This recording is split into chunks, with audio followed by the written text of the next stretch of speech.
The weekend filled with movies had ended. It was a good weekend, Caleb thought, one he might rank among his top 10 favorites, though the list of his favorite days was long and ever-changing. This one would have to settle for a respectable spot. As the temperature continued its steady drop, the calendar finally turned to December. For most, the last month of the year brought anticipation for snow, presents, Christmas, and New Year's Eve. Caleb, however, felt none of the festive spirit. The end of the year meant a surge in patient appointments and, worse, a mountain of summary reports to write. He loathed reading such things, and he loathed writing them even more. It was the one part of his 9-to-5 job as a pediatric dentist that he truly detested. The daily summaries were tedious enough, but this month added the annual report to the pile. From the 1st of December, he began a silent campaign of avoidance. During the brief period after his lunch break nap, for instance, he used to stand by the window, letting his thoughts drift until he was ready to ease back into work. Now, that was impossible. The window only reminded him of the blank document waiting for him, a document with a strict word count. So Caleb turned to his phone instead. His friends' feeds were always a reliable distraction. Wesley's latest post read, "I never want to hear the word tarot again." That was Caleb's fault, so he smiled and gave it a like. Ryan's post was next, 8 p.m. at the North Gym, 3-on-3 pickup game. We need 5 more players. Come on down. Current university students are banned. You guys have too much stamina for me. The professor, who often spent time with his students, had recently started dating someone new. Caleb had dutifully changed his contact name from Blind Date 7 back to his full name. It had been a while since Caleb had played, and he had no other plans for the evening. He dropped a 1 in the comments, and Ryan quickly replied with an okay. Their occasional sports meetups were always arranged with such brevity. The next post was from Leo. Seeing it, Caleb felt a flicker of surprise. Leo K. New Christmas icon for 3 trees. The caption was simple, just a few words. The image, however, was charming. It was the holiday ion of their app's icon. His friend, the third partner in the venture, had suggested a name change for the app months ago, and they had ultimately gone with Caleb's idea. True to its name, the new logo featured 3 small, side-by-side trees, drawn with a simple, childlike touch meant to evoke positive feelings in users. In the Christmas version Leo had posted, each tree wore a tiny red and white Santa hat, with snowflakes drifting around them. The little pom-pom on each hat's tip looked as if it were being tossed by the wind, giving it a clumsy sort of cuteness. Caleb instinctively glanced at the date on his phone. It was indeed December 1st. He couldn't help but leave a comment remarking on the design department's diligence, finishing their work more than 20 days in advance. He, on the other hand, was still resisting his annual report. Leo's reply came quickly, explaining that bonuses had been issued. Caleb chuckled at the persuasive, if predictable, reason. A true capitalist. He looked again at the 3 little trees in their Santa hats and forwarded the image to his family group chat. He added a caption asking if they didn't look like a family of 3, which was the origin of the app's name. Just as it was time to get back to work, Caleb put his phone away. The afternoon was its usual mix of busy and slow, a blur of routine. When his workday finally ended and he picked up his phone again, it was flooded with unread messages, another familiar part of his day. There was a message from Ryan, telling him the university cafeteria had a new special. Ryan suggested he could come over for dinner, take a walk, and then head to the court. The food at the university where Ryan taught was surprisingly good and had a local reputation. Caleb, always curious about their inventive new dishes, readily agreed. There was also a message from his parents, a gentle but firm abandonment. His mother had written that the icon was adorable and playfully asked if he was hinting at wanting to spend Christmas with them. She reminded him he was a grown-up who needed to learn to celebrate on his own, as she and his father had a date. His father had simply added, "Your mother is right." Caleb hadn't been hinting at anything of the sort. Not wanting to deal with the overly affectionate couple, he sent back a dry haha. And then there was a message from Leo. It was the most recent, sent just as his workday ended. Leo must have seen him through the window from his office across the street, watching him take off his white coat. The message asked what his plans were for Christmas. The holiday was still weeks away, but Caleb figured the new app icon had put it on Leo's mind. He replied casually that he was flexible and would go with whatever Leo wanted, then asked if Leo didn't need to spend the day with his family for his birthday. He knew Leo's birthday was on Christmas Eve and had been waiting for Leo to tell him the plan. After a moment of typing, a new message appeared. Leo's mother wanted the two of them to spend it together. Caleb's reply was a simple okay, with no further questions. The typing indicator at the top of the chat flickered on and off. Caleb paid it no mind as he stood, left his office, and said goodbye to colleagues on his way out. After he stepped out of the elevator, the next message arrived. It was a question about his dinner plans. He explained that he was playing basketball with Ryan and eating at his university's cafeteria. This meant he wouldn't be waiting in the opposite building for Leo to finish work today. As Caleb slid into the driver's seat of his car in the underground garage, his phone began to vibrate insistently. He answered the unexpected call. He asked what was wrong. Leo's voice was as calm as ever, seemingly just confirming the evening schedule. He wanted to know if Caleb was heading over right now. Caleb confirmed that he was about to leave. He was already getting hungry, wondering what new dish the cafeteria had come up with and hoping the line wouldn't be too long. Perhaps sensing the faint eagerness in his voice, Leo didn't say much more, only asking when he would be done. Caleb estimated the game, which started at 8, would probably wrap up around 10. Then Leo stated simply that he would come pick him up. Caleb almost said it wasn't necessary, but the 4 words, spoken in Leo's usual gentle tone, carried an undertone that brooked no argument. So he didn't argue. He agreed, telling him the game was at the North Gym. It would be nice not to have to drive after a tiring game anyway. After hanging up, the sapphire blue sports car sped out of the garage. Caleb vaguely recalled a similar conversation they'd had before. The last time it had ended with a question. "Should I come pick you up?" A subtle but significant difference. The maple leaves that had lined the streets had now fallen, creating a crisp carpet on the clean pavement. The brilliant blue car disappeared down the road. The air today was mostly still. The inflatable tube man on a nearby high-rise drooped limply, waiting. When a gust of wind finally came, its body inflated in a sudden, vibrant dance. The cafeteria's new special was a visually stunning deconstructed shepherd's pie. It sounded expensive, far beyond a typical university's budget. But it only cost $3, and it contained neither shepherd nor pie.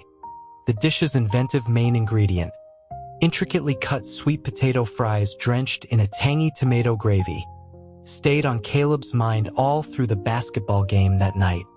It distracted him enough to miss 2 3-pointers that were usually his specialty. As it happened, Ryan, the game's organizer, wasn't much more focused. Their friends teased them both, joking that they had traded their basketball skills for love. Dr. Stone, single for years, was newly married. Professor Miller, also single for years, had a new partner. The consensus among their friends was that Ryan had only organized the game as an excuse to show off his relationship. Being a popular professor, and with a particularly handsome man on the court, Ryan had drawn a small crowd of student spectators. When a basket was made, the young, enthusiastic audience erupted in cheers. Ryan scanned the crowd and lamented that his partner had something to do that night and couldn't come watch him play. A collective groan went through their friends. It was a simple, universal form of showing off. There were more sophisticated ways, too, ones that only a literature lover like Caleb would appreciate. By the time the game ended, the night had deepened. Most couples might say goodbye with a simple good night. But a university literature professor had more romantic, subtle methods. Dripping with sweat, Ryan put down the basketball and eagerly recounted the goodnight ritual he had meticulously planned. He had been saving up short stories for this very day. He excitedly shared his plan with Caleb. He was going to start with a particular story by Cortázar, asking if Caleb had read it. Clearing his throat, Ryan fluently recited the opening lines. He said it sounded like a joke, but they were, in fact, immortal. Caleb caught the literary reference immediately and teased him back, asking if he was also going to place a single yellow flower on the nightstand. The story in question was titled A Yellow Flower. It was about a man, numbly waiting for life's hardships to end, who one day stumbles upon an ordinary yellow flower in a park and is struck by a soul-stirring beauty. The encounter gives new meaning to the rest of his life. It was an image perfectly suited for a loved one. Ryan's eyes lit up at the suggestion, agreeing it would be more romantic. He decided to go buy a nice vase right away, telling Caleb he was the best. Seeing his undisguised excitement, Caleb smiled and told him he'd better buy him dinner in return. The deconstructed shepherd's pie would do. Love always seemed to fill people with the desire to share. On the cool autumn basketball court, seemingly unrelated images flashed through Caleb's mind. A yellow flower, a strange potato dish, the spectators on the sidelines. Suddenly, he remembered something. He turned and looked toward the edge of the court.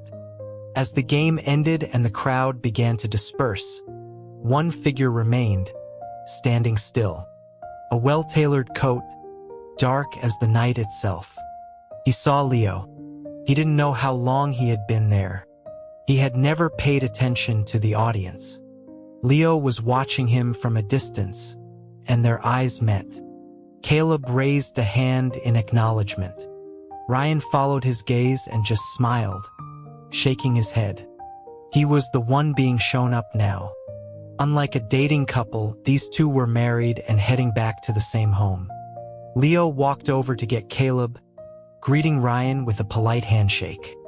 Ryan thought Leo seemed a little different than he had on the wedding day. He couldn't quite put his finger on what it was. Leo's demeanor was still gentle and courteous, but his handshake felt stronger. He didn't seem like the athletic type, unlike Caleb. Puzzled, Ryan wiped the sweat from his face with a towel and watched the two of them walk away side by side. On the way home, Caleb chatted with Leo, who was driving. He asked if Leo had noticed anything different about Ryan. Leo said he hadn't. Caleb explained that Ryan was in a new relationship and seemed like a completely different person, though still more normal than their friend Scott. As Caleb finished speaking, the car seemed to slow down. Leo asked if Ryan was dating someone. Caleb confirmed it was an old classmate he'd known for a long time. After a pause, Leo asked him how he felt about it. Caleb found the question a bit strange, but he answered honestly. He was happy for him. Ryan was the kind of person who really wanted to get married and have a family. Leo then wondered if Caleb thought he would marry his current partner. Caleb mused that it was possible. They had known each other for a long time as good friends and had only recently realized their feelings for each other. That kind of slow-burning affection was probably more stable. Caleb's tone was casual, and the car's speed returned to normal. Leo gripped the steering wheel, his eyes fixed on the road home. The moment they walked in the door, Caleb headed straight for the guest bathroom. He was covered in sweat from the game and desperately needed a shower. As he made his way to the guest room, Leo called out from behind him, offering to draw him a bath in the master bathroom. Caleb thought about it and found the offer hard to refuse. He nodded his thanks. Soaking in the warm tub, exhausted from the exercise, was pure bliss. The pre-drawn bath was steamy, filled with bubbles, the water perfectly hot. Caleb suddenly thought of the ethereal, beautiful yellow flower from the story. Just as he was about to step into the shower, he paused. In that brief moment of stillness, he started recounting his day's discoveries. He mentioned eating the deconstructed shepherd's pie at the cafeteria. Leo, who had been on his way to the master bedroom, stopped and turned to look at him, asking, not at all surprised, what it was made of. Caleb wouldn't bring up something so mundane unless there was a twist. Caleb laughed and answered seriously that it was made of potatoes. Golden brown potatoes, intricately sliced and topped with a rich, sweet and sour tomato gravy. It was almost a perfect imitation. It was the strangest shepherd's pie he had ever eaten, but also the best. Smiling, Caleb stepped into the bathroom. The door closed, leaving only a sliver of warm, yellow light on the floor. A breeze blew past, and the inflatable man outside the kitchen window silently spread its arms in the night. Leo's gaze shifted from the bathroom door, from which the sound of running water now emerged, and he walked across the living room to the master bedroom. On the coffee table in front of the TV were several books Caleb had been reading recently. On top was a beautifully bound collection of fairy tales he had flipped through just last night, a wedding gift from the literature professor. The master bathroom light switched on. By the time Caleb finished his quick shower and emerged wrapped in a bathrobe, the large tub was nearly full. As he passed through the living room, he noticed a subtle change in the familiar scenery. The book of fairy tales was now at the bottom of the stack of books. He didn't notice. His hair was dripping wet, water droplets trailing down his neck and seeping into the white robe, leaving a winding trail on the floor. Just as it had been the day Leo had practiced filling the tub, the master bathroom door was ajar. This time, Caleb walked over calmly. In the dim yellow light, he leaned against the doorframe, watching the diligent student at work. The rolled-up sleeves of Leo's shirt were wet again. For some reason, it made him think of Leo waiting by the basketball court earlier that evening in his silent, night-black coat. It looked good. Leo still didn't seem to notice his wet cuffs. The sound of running water finally stopped. Caleb walked toward the tub, casually wishing him good night. Leo walked toward the door, returning the sentiment. But that wasn't their last exchange of the night. In the hot, steamy bathroom, Caleb heard his voice again. The same familiar voice, the same earnest tone, but the emotion behind the words was unfamiliar and vague. Leo reminded him that he had said he owed him a detail. At the same spot, in the same swirling mist, as they passed each other, Leo asked softly if he could cash it in now. Caleb paused, only then remembering their conversation in this very bathroom last time. He hadn't forgotten what he'd said, but he was surprised that Leo had remembered and was bringing it up now. Such a meticulous person. He agreed, asking what Leo wanted to redeem, while also reminding him of the one thing he was too lazy to learn. Cooking was off the table. It wasn't cooking, Leo clarified. It was about his birthday. Standing close, he looked at Caleb earnestly and said he would tell his family that Caleb would be arranging how they spent Christmas Eve. On the first day of December, this was the umpteenth time Caleb had been reminded of a holiday that was still at the end of the month. He was surprised, but not overly so. To outsiders, given their dynamic, it would seem perfectly natural for the more infatuated Leo to draw a bath for his lover every day. and for the freewheeling Caleb to capriciously decide how his partner's birthday would be celebrated. When no one was around, these lies didn't need to be performed. Their mere invention was enough. But Leo had actually done it, putting in more effort than their agreement required. That's why Caleb had offered an extra detail in return. Now it was his turn to make good on that promise. It was a fair and reasonable exchange. All right, Caleb agreed without objection and repeated, "Good night." "Good night." Having gotten his answer, Leo left the bathroom, gently closing the master bedroom door behind him. Caleb sank into the perfectly heated water. His damp red hair fanned out in the clear water. He suddenly remembered the little boy who had inspired him to dye his black hair red. He felt a renewed sense of mission, like he was Santa Claus again, but this time during the actual Christmas season. It was his first time dyeing his hair, and his first time planning someone else's birthday. It was new, and it was perplexing. For most people, a birthday might be the most special day of the year, but for Caleb, any day could be special. He had no interest in conventional plans, baking a cake, cooking for the birthday person, going shopping or to a movie, lighting and blowing out candles and opening presents.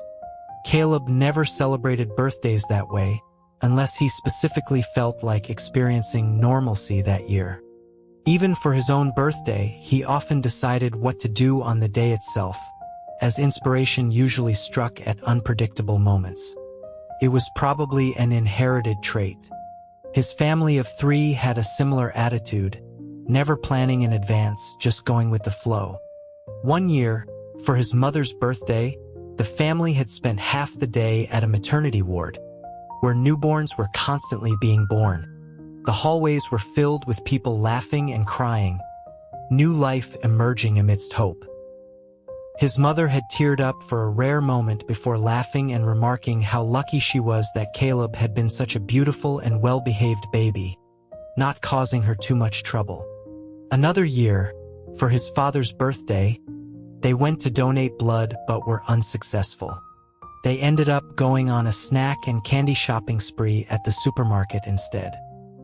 His mother and Caleb, each pushing a cart, couldn't stop laughing the entire time because his tall, imposing father was afraid of blood, but only his own. Caleb suspected this had subconsciously motivated his father to become an undefeated fighter. Otherwise, the embarrassment would have been doubled. What kind of birthday would Leo like? He had no idea. He didn't know the real Leo at all. In his mind, Leo was as blank as the annual report document on his computer. And there he was, thinking about it again while trying to relax. Why did people have to write endless reports? Caleb forced himself to pull his thoughts back. He would think about Leo's birthday another day. His bath was unusually short that night.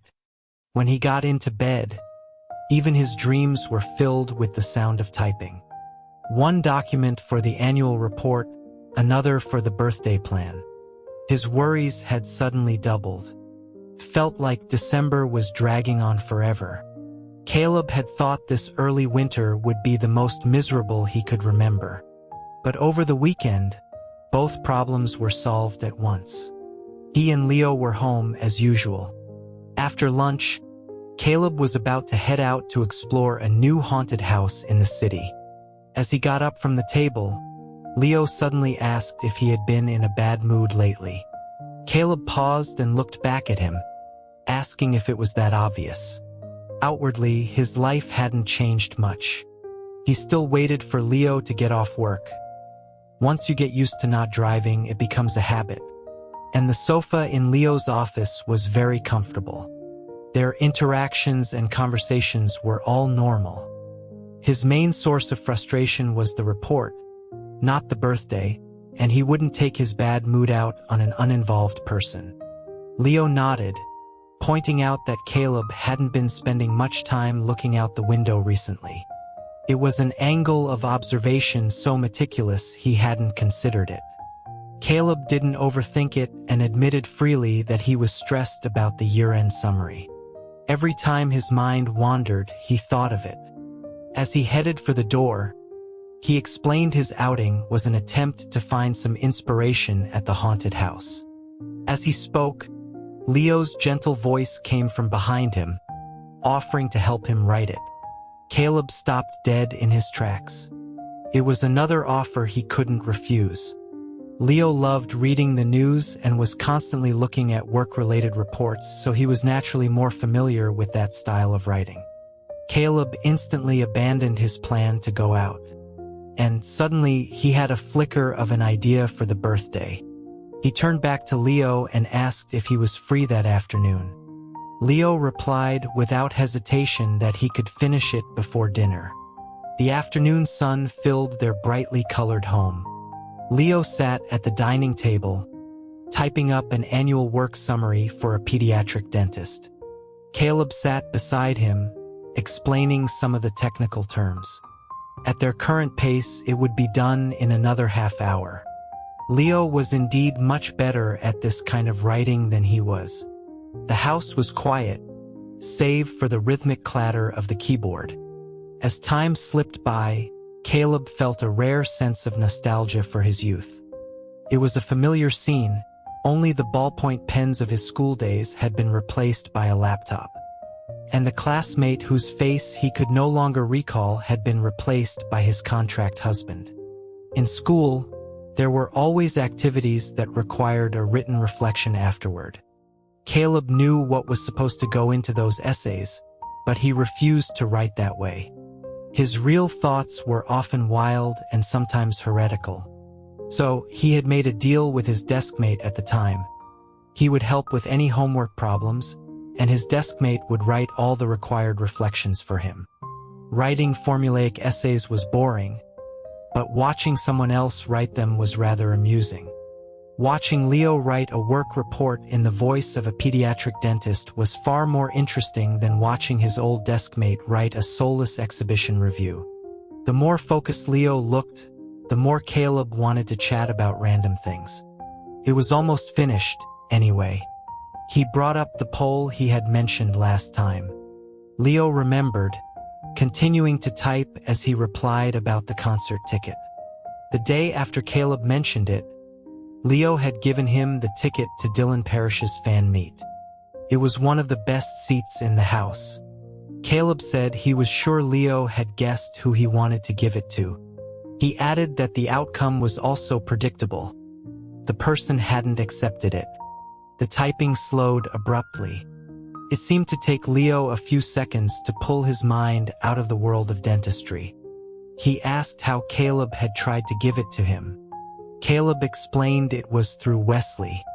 He didn't have Lucas's contact information, but Lucas had added Wesley after the lost and found incident.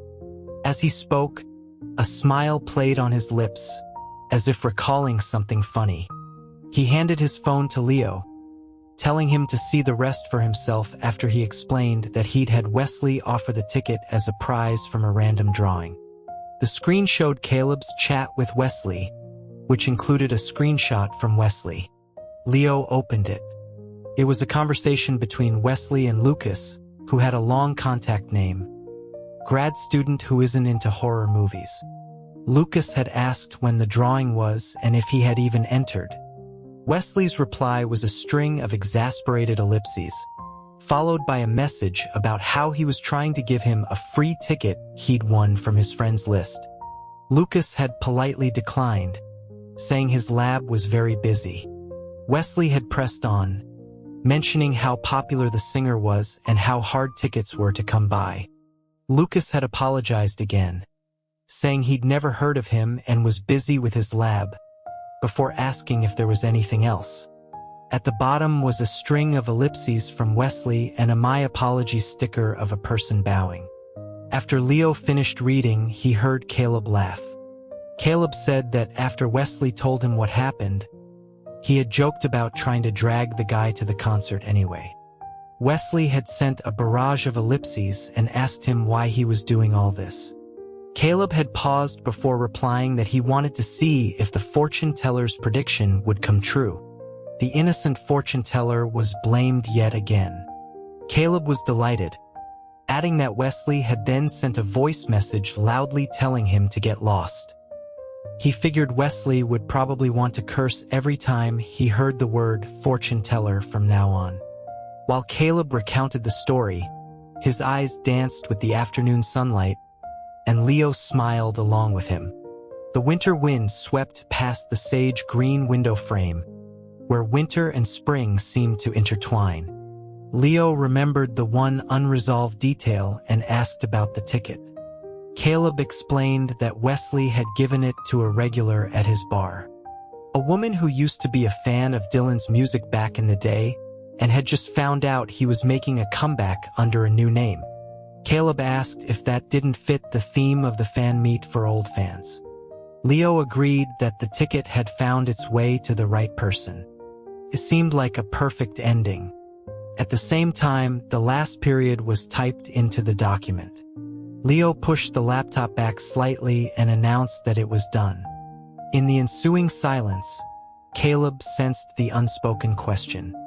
He set aside the now completed annual report and asked Leo if he thought their meeting had been a mistake. He was referring to the two main characters in the novel. After realizing their paths were diverging, perhaps never to cross again, Caleb had briefly marveled at his own knack for being a villain. He had done nothing, yet had somehow broken up a couple who were supposed to fall in love. Leo was silent for a moment before answering. He said that perhaps the characters in the book wouldn't see it that way, but in his opinion, yes, it was a mistake. He skipped over Lucas's part and spoke only of the other protagonist. Dylan had initially been in love with someone else, but later gave up on that love. This was a detail Caleb hadn't known. He was taken aback, then quickly realized who this someone else was. Ethan? Leo's brother. Leo nodded gently. In that instant, Caleb understood the reason why. Stark differences between people can be a magnetic attraction, like opposite poles. But similarity is also a form of attraction. A talented singer betrayed by a trusted partner. Without the luck of an early comeback, the character in the book had languished for too long. It was a long, difficult period of darkness that no one who hadn't experienced it could truly understand.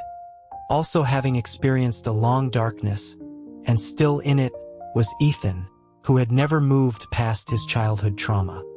The former might still believe in love but had lost the naive courage to throw himself into the fire. The latter had lost the ability to properly handle any kind of love. Caleb thought quietly for a long time, then asked Leo if they had truly loved each other. He was asking about the two protagonists. Leo answered in the most objective way possible. He said neither of them seemed like the type to settle. Love wasn't a once-in-a-lifetime emotion. They did love the people they were with, but they also held a regret for the person who was no longer there, a regret they might not even be aware of themselves. It was a once-in-a-lifetime regret that, once missed, could never be reclaimed. Caleb understood what he meant and sighed softly, remarking that life seemed to be full of regrets. He called it a sad book. No one had found pure happiness, not even those who seemed like they should have. After he finished speaking, Caleb stared at the still-lit screen of his own laptop and gave a light laugh, his eyes clear and bright. But I have no regrets, at least not this year. The annual report that had plagued him for a week was finally done. He could go back to enjoying the newly arrived winter. Caleb set aside his thoughts about the novel and asked the person beside him about the more tangible reality. "What kind of birthday do you like?" Unexpectedly, Leo answered with little hesitation, as if he had prepared the answer long ago. "Something unexpected, and something you would like." Hearing this, Caleb's tone became teasing. That sounded like a low bar. Leo replied that it also sounded more like something Caleb would plan. The red-haired young man across from him nodded, frankly admitting the accuracy of this assessment, and said decisively, "I'll arrange it." Outside the window, the peaceful afternoon began to transition into a beautiful dusk. Leo heard something gently land in his heart. He remained composed, simply mirroring the other's phrasing. "I'll look forward to it." Caleb was an unpredictable person, often doing things others wouldn't expect. But in a way, he was also very simple. All his emotions were written in his actions, never concealed. He stopped looking out the window because something was on his mind. He didn't ask how the birthday should be celebrated because he didn't care. Over the past few weeks, Leo had clearly felt the change in Caleb's attitude toward him. Their private interactions had become more natural, like friends who admired and knew each other well, without any deliberate distancing or line drawing. But the biggest difference from before the wedding was that Caleb no longer initiated anything. No more suggestions for a typhoon night adventure, no more questions about his past. All that remained was the ordinary interaction of friends, tinged with the compromises inherent in a contract marriage. Caleb wouldn't ask about birthday plans. He would cooperate no matter what. He certainly wouldn't suggest how to celebrate his birthday on Christmas Eve. That would require a much more intimate relationship. The window in his heart had been closed for a long time. Even when he stood by it, he was separated by glass, unable to feel the wind.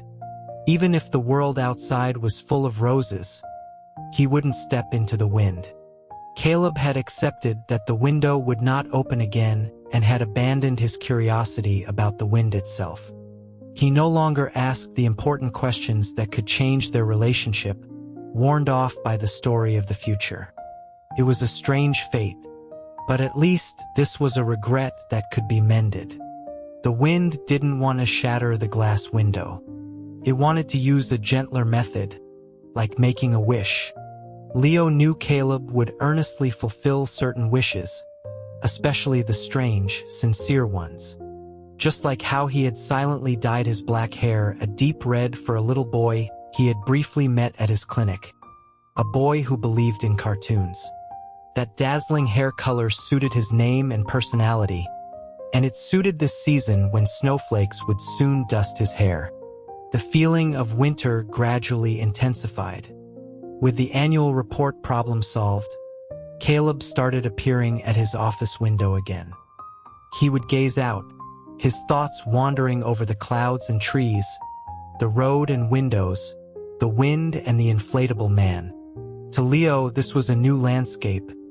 He suspected that among these seemingly ordinary gazes, there was a new thread of thought, one related to Christmas Eve.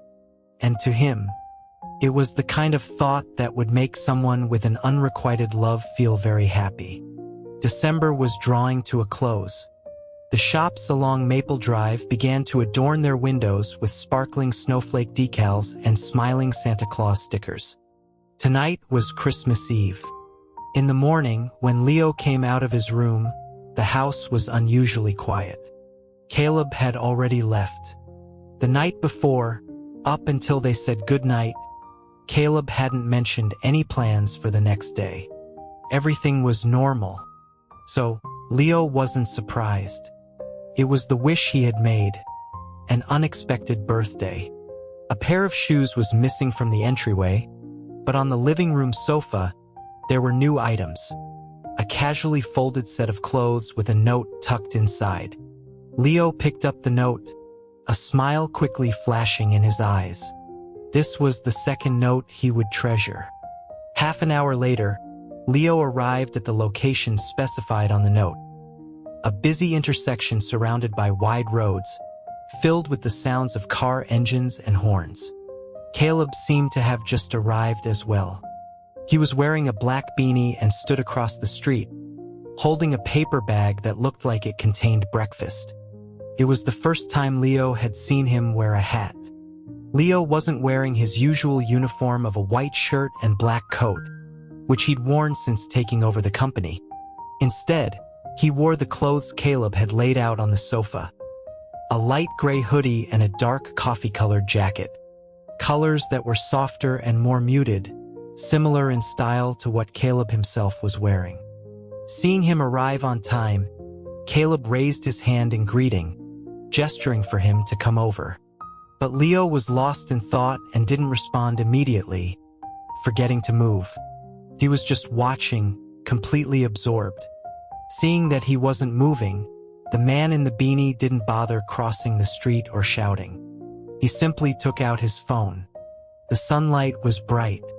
Leo couldn't see Caleb's expression under the brim of his hat, but he heard the soft ring of his phone in his jacket pocket. Under the vast sky, the moving crowd became an unreal dream, with only one clear figure within it, outlined in a small shape by the bright light. In this bustling yet empty world, he stood across the street, holding his phone and looking this way, the traffic light blinking beside him. The black beanie was pulled low, but the deep red ends of his hair were still visible, along with a pair of snowflake earrings that glinted in and out of view. In that moment, Leo had a sudden, overwhelming urge to hug him. More than a kiss, he wanted to hold him. He answered the phone, and Caleb's voice came through, filled with a clear smile. "Come on over. I'm taking you on an adventure." The light turned green. Leo finally crossed the crosswalk and walked over to him. On the morning of his birthday, the first words Caleb said to him in person were, "Fits you well.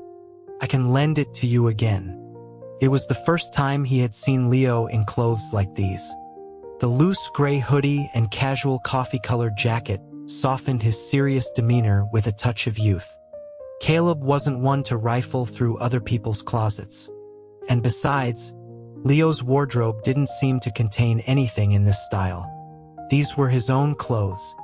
One of the major perks of a same-sex partnership, he supposed, was that clothes could be shared. As he spoke, Caleb handed the bag to Leo. "Bagels. Wait 5 minutes before you eat." The note had not only specified the time and place, but had also instructed Leo not to eat breakfast before leaving. Leo took the bag, but instead of asking about the reason or their destination, he asked, "Have you eaten?" "I have. They're better fresh from the oven," Caleb said. "But this bag is a prop for later, so you'll have to eat them slightly cooled." His voice held a hint of laughter. "Still, they taste great. More accurate, too. As delicious and accurate as they were in his memory." They crossed the intersection onto a wide, open road lined with deep green pine trees. Under the clear blue sky, the scene had a quiet, solemn beauty. "Too bad it's not snowing," Caleb remarked. "They'd look more like Christmas trees." It was Leo's first time walking down this road. He had only ever passed by in a car. But he knew of it. It was famous, often attracting tourists. Tucked among the pines were two of the country's top universities, situated almost directly across from each other. 3 minutes later, Leo saw their architecturally distinct gates. It was the time of morning when students were heading to class, and young people were constantly streaming in and out. Strangely, many were coming out of the gate on the left and quickly entering the one on the right. Seeing this, Caleb quickened his pace, a smile twinkling in his eyes. "You can eat the bagels once we're inside the school." This was the university he had attended.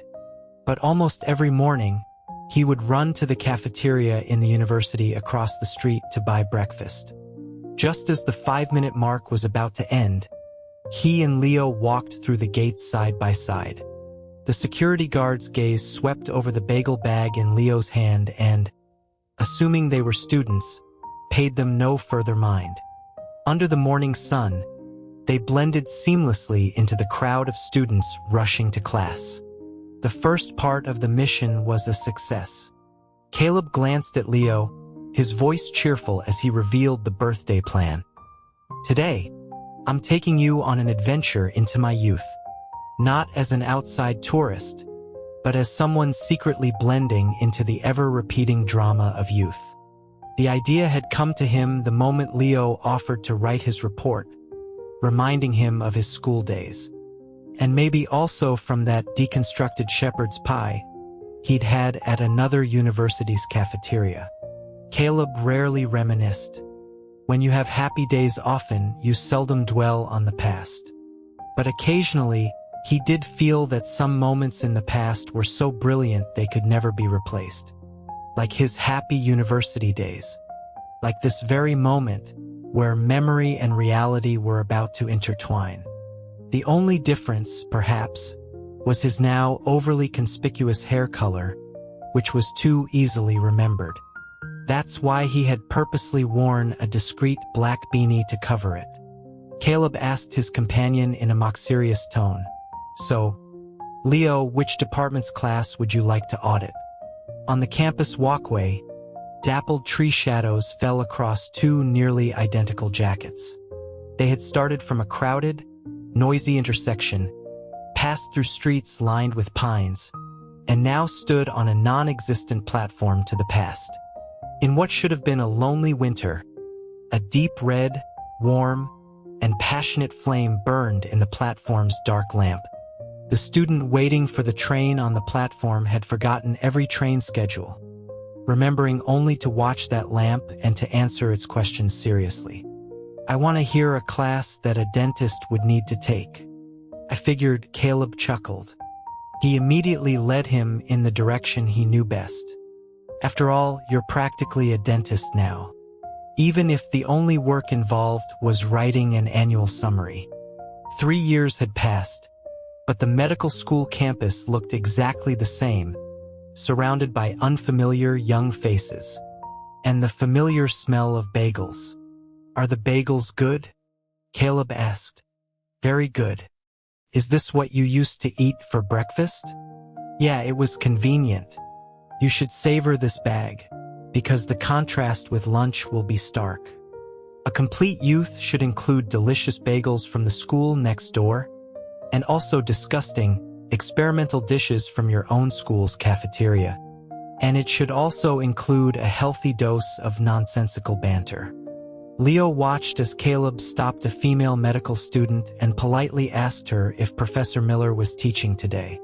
The student confirmed that his class was next and asked if they were here to audit. Caleb said yes, explaining they had heard his lectures were interesting.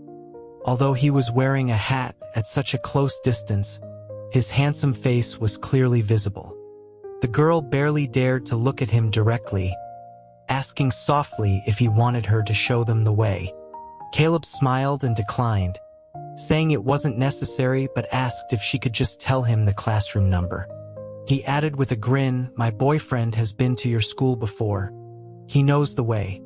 A minute later, he returned to his boyfriend, holding a photo he had just taken with his phone. It was the weekly schedule for a certain class in the medical school. Caleb handed the phone to Leo, letting him choose. He asked if there were any classes he wanted to attend, saying he could go ask someone else for their schedule if not. As he spoke, he scanned the passing students, as if looking for another potential target from a different year. But Leo's gaze barely skimmed the schedule on the screen. He was watching Caleb's face, illuminated by the sun, remembering the term that had flashed by in the wind. "I want to hear Professor Miller's class." It was the one Caleb had certified as interesting. The class was indeed interesting. Leo couldn't understand most of the technical jargon, but he understood every joke the professor told.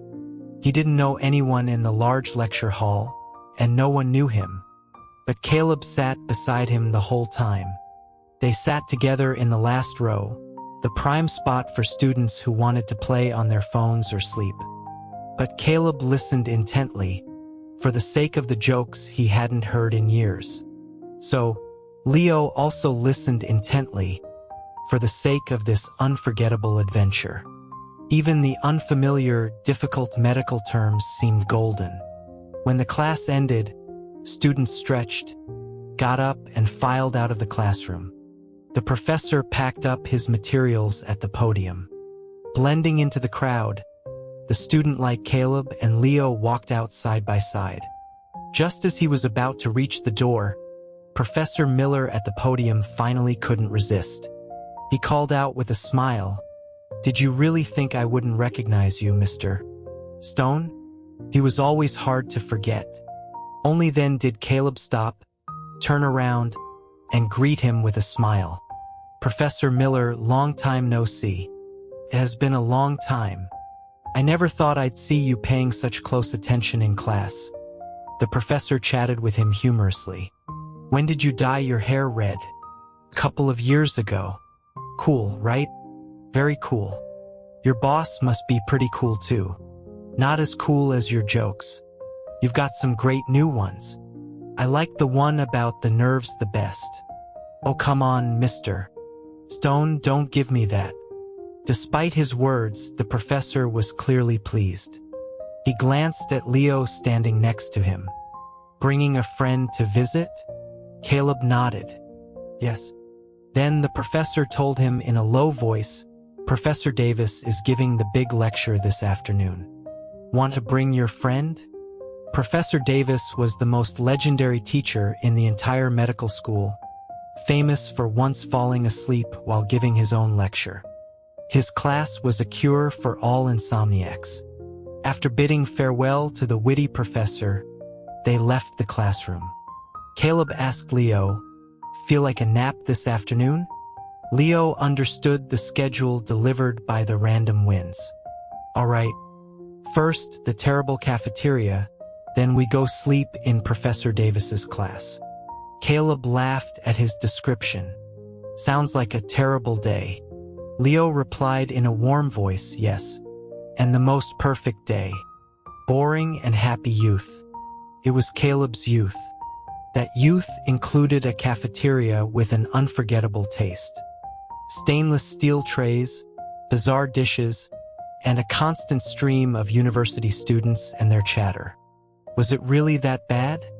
Yes. The student in the beanie got the expected answer and his eyes curved into a smile. So what do you want to eat now? His mild-mannered companion replied, I want the bagels from the school next door. And I want that deconstructed shepherd's pie made of potatoes. I can take you for the pie next time, he said, then added with a strange tone, but, some people actually love this cafeteria. Professor Miller, for one. Sounds like his taste. His companion also paused, then asked curiously, do all the professors in the department like you? Not really. The stricter ones try to avoid me. Caleb remembered a very meticulous old professor who had once publicly scolded him. Caleb Stone, all you know is how to cause trouble. Is there anything you won't do? He had replied with a straight face, yes. Giving up on causing trouble in this world. The originally stern professor had been so exasperated he'd laughed. After that, no one ever formally criticized Caleb again. They knew he wouldn't change, so it was easier to just look the other way. And so, Caleb continued to live his life freely. After lunch, they had been at the university for a whole morning. They had encountered many medical students, and naturally, they were often stared at and even approached a few times. Hey, what department are you guys from? This was the most common and tactful way of hitting on someone. Caleb replied without batting an eye, I'm from the literature department, and he's from economics. And that was the end of the answer, ignoring the subtext and giving a polite nod before walking away. When someone was more direct, he changed his story. We're both from the law school, looking for a friend. Do you know Scott from your department? Anyway, a different lie every time. No one knew this non-existent medical student named Scott. They could only regretfully end the conversation and watch them go off to find their friend. Of course, Caleb wasn't looking for a friend. He took Leo to buy a bag of roasted chestnuts to make up for the terrible lunch. They could also snack on them during Professor Davis's class. By the afternoon, Leo had gotten the hang of the adventure. He had learned the game.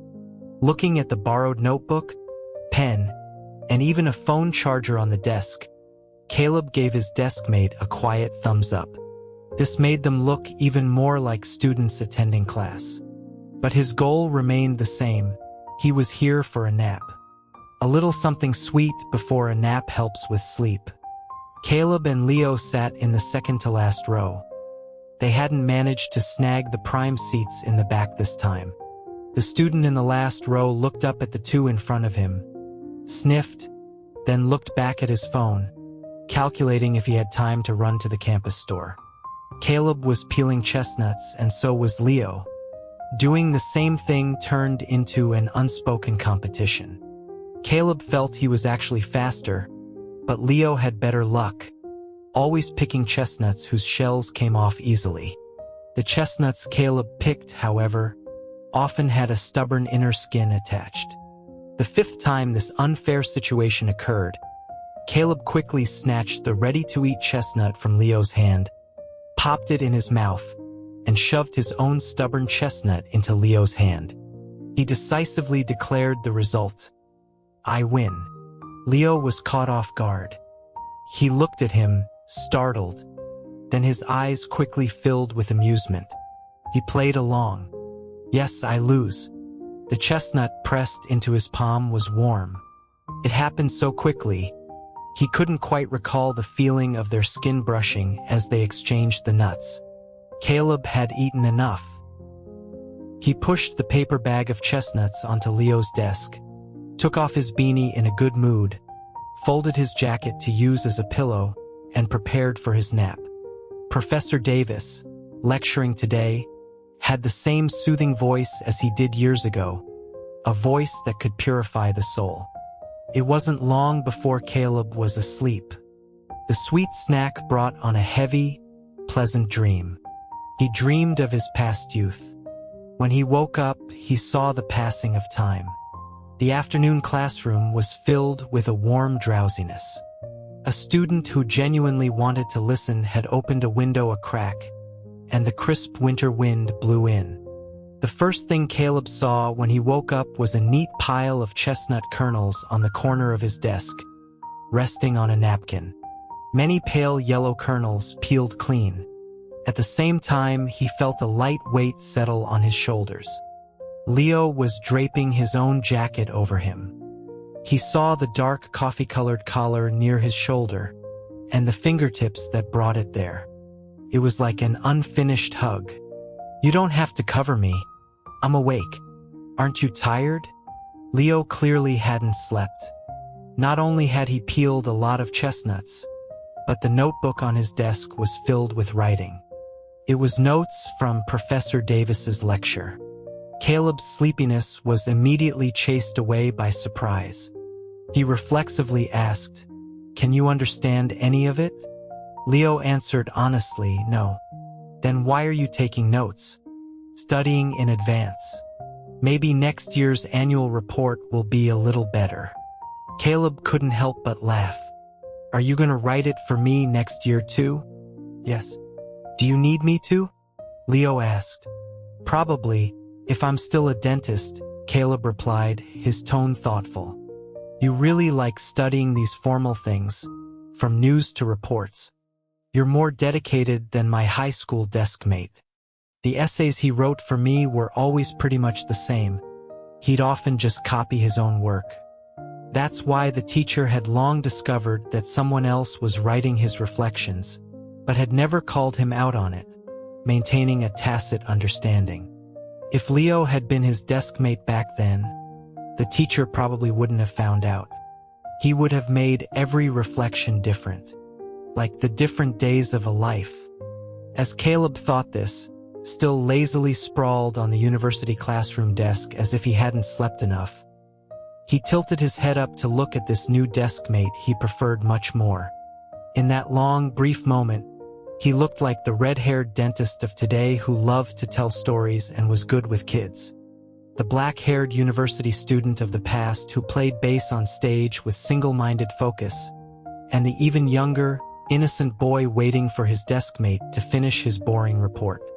He was just smiling, a normal smile, but the dust motes dancing in the wind seemed dreamlike, smoothing out the wrinkles of time and turning the years into a brilliant game. "Yes." Leo watched him for a long time, then replied softly, "I like it very much." Caleb thought that when Leo said he liked it, His gaze was particularly earnest. It seemed he really did like it. So Caleb thought for a moment, glanced at his notebook again, and pointed a finger at the page. This one's wrong. It's clarithromycin, not clindamycin.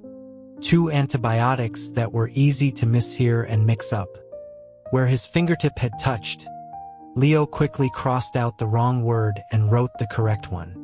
The last time Caleb had seen Leo's handwriting was on the note he'd seen through his binoculars. His handwriting was beautiful, elegant, and strong, as if naturally suited for writing the neatest notes on clean white paper. Caleb was, for some reason, pleased by this image. Being next to a dedicated, good student deskmate, he finally gave up his lazy, bad student posture and sat up straight with a smile. For the rest of the class, he and the note-taking Leo slowly shared the peeled chestnuts on the desk.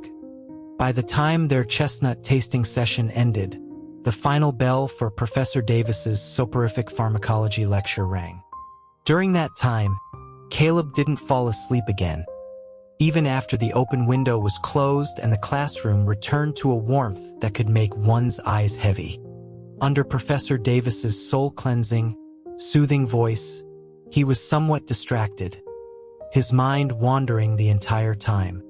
When they left the classroom, they returned the borrowed items to the actual students, taking only the 2 pages of notes and a bag of chestnut shells with them. After Leo returned the items and put away the notes, Caleb, holding the bag, headed straight out to find a trash can. He was stopped by Leo's slightly exasperated voice. "Your jacket and hat." Leo picked up the jacket and black beanie Caleb had forgotten on the desk. Hearing him, Caleb stopped, turned around, and nonchalantly held out his hand, waiting for Leo to hand him the clothes, completely oblivious to the stares of the other people around them. The most ordinary lecture hall, with its wooden desks and chairs, the fluorescent lights overhead, the faint mist on the glass windows. All the mundane scenery became a backdrop for the most dazzling splash of red. Caleb was smiling at him, reaching out to him, looking only at him. His tone was intimate and teasing. "Doesn't my jacket feel heavy?" After a brief moment of being lost in thought, Leo walked over to him and gently placed the beanie on his head, a gesture as natural as one between close friends. The brim of the hat and his companion's presence shielded them from prying eyes. Leo was holding both jackets and could indeed feel that Caleb's had a certain weight to it. "It is heavier. What's inside? Gold?" Caleb joked with a serious face. "Gold for tonight." He suddenly thought of something, a bright light flashing in his eyes. "Want to trade jackets? That way you can be the Santa Claus who gives out the gold. It seems more meaningful for the birthday boy to do it." Of course, Caleb didn't deny there was a second, important reason. He found the jacket too heavy to wear and wanted Leo to share the burden for half a day. Anyway, both jackets were his to begin with. So, subconsciously, he didn't think there was anything ambiguous about the suggestion to trade jackets. Hearing this, the man holding the clothes paused for a moment before saying, "Okay." Soon, Caleb was wearing Leo's jacket, and the heavy gold was on Leo.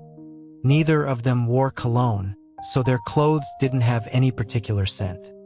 But after the exchange, a faint, familiar yet strange warmth lingered in the air between them, like the lingering scent of the wind. Caleb put on the jacket, adjusted his hat, and turned first. "Let's go." To the next stop. They blended back into the crowd. University life is usually composed of 2 spaces, on campus and off campus. They had explored most of the campus, so what was left was the outside. Today's dinner, therefore, was not the delicious food from the university across the street, nor the disgusting experimental dishes from their own cafeteria. It was at a small, nameless noodle shop in a narrow alley behind the school, where students often lined up. The noodle shop was run by an elderly couple with silver hair and kind smiles. Their movements, from taking orders to cooking the noodles, were slow, even leisurely. But the young people lining up for noodles were patient, and no one rushed them. $10 for a bowl of noodles with springy noodles, a rich broth, and a generous amount of toppings. For most students on a limited budget, this was their favorite off-campus eatery. Because the noodles were also delicious. It was a hard-to-describe goodness, like a young professional working in a big city, rushing into the office with coffee and a pastry, suddenly remembering years ago, rubbing their eyes as they came out of their room and seeing the bowl of noodles their mother had just made for them on the table. So, besides students, the shop was also frequented by customers of all ages, who, over a bowl of noodles, reminisced about a time they could never return to. Sitting at a small plastic table, Caleb watched the expression on the person across from him and guessed that Leo probably liked the taste of these noodles too. After a terrible lunch, a simple but delicious dinner was a decent end to the birthday. He had one last stop on his itinerary, a place where the gold could be spent. After finishing their noodles, Caleb led Leo for a walk along the familiar alley. The sky was getting dark, dusk enveloping the tree shadows. They were in a quiet residential area, with a large park up ahead. His alma mater was adjacent to a large, old residential complex. Many retired faculty members lived in these low-rise old buildings, creating a unique cultural atmosphere. Leo, whose jacket was now heavier, had already seen the gold in his pockets during dinner. It wasn't real gold, but many $1 coins, probably about 100 of them, divided into 2 plastic bags in the left and right pockets. It was hard to imagine someone going out with so many coins in their pockets, but considering the jacket's owner was Caleb, it wasn't so surprising. They passed through the quiet residential area and entered a large park with trees and bridges. The park was relatively lively, with people walking, jogging, and walking their dogs. It was filled with the sound of voices. From a distance, they could hear the faint sound of singing and music. Caleb headed in that direction, glancing at Leo and saying, "I don't know if you'll like it there. It might be a bit old-fashioned, but I think it's romantic." It was the first time Leo had heard him use the word romantic to describe something. "Is it a place you used to go to often in college?" "Yes, a few times a week. It looks the same every day, yet it's different every day." The music grew louder. Leo finally saw the scene under the streetlights. It looked like an outdoor karaoke setup, but the equipment was simple. Just a song selection machine, a projector screen that occasionally swayed in the wind, and 2 microphones. Everything looked a bit worn, but there was a crowd of people gathered around, listening. A middle-aged man with thick glasses and a scholarly air stood by the song machine. He was probably the owner. He was looking up at the music video playing on the screen. It was a very old song, but the person singing it was a young university student. Among the audience were his friends, as well as elderly strangers. $1 a song, cash only. Caleb stopped and explained to the person beside him with a smile. And the song library doesn't have anything from the last 20 years because the equipment hasn't been updated in a long time. He added that the owner's original target audience was the elderly people who walked in the park, but he had overlooked the 2 universities nearby. Bored university students would unearth every possible source of entertainment in the area. And so, youth and old age converged under this streetlight. Each night's convergence was full of change and chance. The song currently floating in the air was a dream written by a young person 30 years ago, now being sung with bright eyes by a young person 30 years later. Standing by were people who had been young in that era. Music is a strange language. It can erase precise coordinates of time and stir different tides of emotion in people's hearts. The past, present, and future emerge at the same time. Leo thought it was indeed romantic, a complex, hard to describe romance. He also understood in an instant the purpose of the gold in his pockets. A song lasts 3 to 4 minutes. It was 6 o'clock now. 100 coins would be just enough to let strangers sing for the entire Christmas Eve. A true Santa Claus. Without another word, he walked over to the middle-aged owner by the song machine and took out the 2 plastic bags full of coins from his pocket. The owner looked at the unfamiliar Leo, first stunned. Then he saw Caleb standing nearby. He swallowed the question he was about to ask and smiled with a sigh. "Student, here to celebrate Christmas Eve again." "Eh?" Caleb nodded, a smile dancing in his eyes. "Happy Christmas Eve, sir." No one knew the owner's last name. He had a slightly strange accent and ran a slightly strange business. He didn't make much money but did it with gusto, showing up every night on time. When the song ended, the owner refused the coin from the next customer, picked up the microphone, and announced, "Tonight, the rest of the time is free. Someone's treating." Everyone, whether they were going to sing or not, started to applaud enthusiastically. Amidst the sudden uproar, the owner looked down at the song machine and added, "Before we start taking requests, I'm going to play a song for an old friend who knows how to sing this." As soon as he finished, Caleb smiled and shook his head, unable to resist complaining to Leo beside him, "I knew it." Starting from his sophomore year, he had become famous at school. Along with that song, he had become a campus legend. Even the owner of the dollar a song stand in the park outside the school had heard from Caleb's friends about the moment on stage when he had announced he didn't want to be in a relationship. So, after they became more familiar, every time he came, the owner would play this song. But Caleb had never sung it, and today was no exception. He was always just an audience member here. The song title appeared on the projector screen. The young university student who had grabbed the microphone shouted to the owner, "Hey, it's winter now." The owner shouted back, "Yeah, that's why we have to sing about summer." The song was Perfect Summer, the same one Caleb had performed on bass at the freshman welcome stage in his sophomore year and at the bar 4 months ago.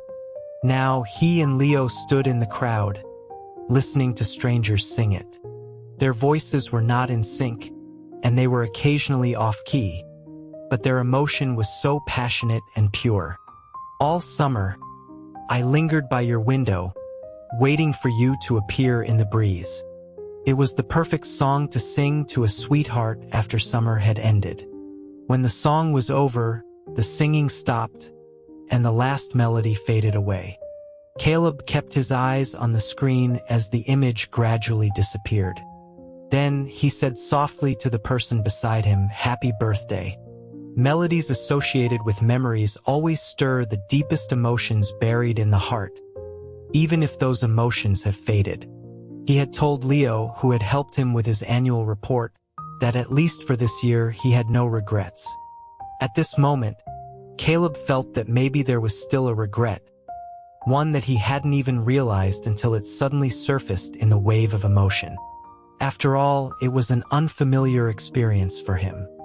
Even though he had heard friends talk about falling in love and breaking up 100 times, he was still a novice before experiencing it himself. But anyway, after this familiar song ended and after he said happy birthday, the last trace of regret was probably gone. The part of his youth that had arrived late seemed to have been completed in this adventure that blurred time and relationships. In front of the blank projection screen, Caleb asked Leo in a normal tone, "There's nothing else planned. Want to go home?" He didn't look at his companion's expression. He only heard the usual gentle reply, "Okay." While waiting for the driver, they remained in the crowd, listening to the songs. The guests were of all ages, and their singing abilities varied, but they all sang with genuine emotion, which was touchingly raw. The owner mostly listened intently, occasionally glancing at his old friend who had returned after a long time, wondering about his relationship with the person beside him. As the two were about to leave and Caleb said goodbye, he finally asked curiously, "Is this your boyfriend? Not single anymore?" The person he asked smiled and replied softly, "This is my husband." The streetlights and moonlight elongated the two retreating figures, both intimate and distant. The sidewalk was lined with Christmas trees without snow or gifts. The Christmas Eve arranged by Caleb was over. Time, which had lost its coordinates, returned to its most ordinary order. The familiar black luxury car was waiting by the roadside, the familiar driver opening the door for them to get in and go home. The one-way glass blocked the view of pedestrians outside. The well-matched couple got into the car one after the other. The black partition also blocked the driver's view from the front. They sat together in the back seat. It was very similar to the night they had left the bachelor party, passing through similar music, crowds, and voices, into the sudden silence of the long street. The moonlight was like sweet cream, blooming into a bright flower on the car window. But the adventure was over. There were no more questions and stories pouring out from emotions. No more unconsciously intertwined fingers. Caleb was looking out the window at the night scenery, the festive atmosphere of Christmas everywhere, the snowflake stickers, the neon lights flowing over his fair cheeks. This recreated youth on Christmas Eve could be ranked among his top 5 favorite days. Thinking about it, 2 of the top 10 days were related to Leo. The worst and best horror movie, and the passionate summer in the cold winter night. The name his parents, who loved martial arts films, had chosen for him seemed to have destined him for a nature that walked between extremes. The back seat was quiet. Caleb was lost in thought, his gaze purely on the scenery, until the person beside him spoke, his voice hazy and dreamlike in the night, breaking the silence of the small space. "Do you still have your coin?" Caleb didn't react at first, replying casually, "They were all used up at the owner's place, right?" That's why the jacket he had given to Leo was finally light again. The next second, he heard the other person's serious voice. "Not those coins." Caleb looked back, startled, his gaze shifting from the Christmas Eve streetscape to the person born on this night. His cheeks were still reflecting the colorful neon lights, the ends of his deep red hair tinged with a faint dark glow. The moment his clear eyes met the other pair of eyes, he suddenly heard a belated echo from the deep sea. "The coin in your palm." The coin in his palm. It took Caleb a few seconds to remember the metaphor he had casually used 4 months ago. That night, in the game machine full of unknown stories, he had inserted 4 coins one by one, and from them flowed 4 lives, which made him understand the complex relationships of the Kincaid family that couldn't be simply judged as right or wrong.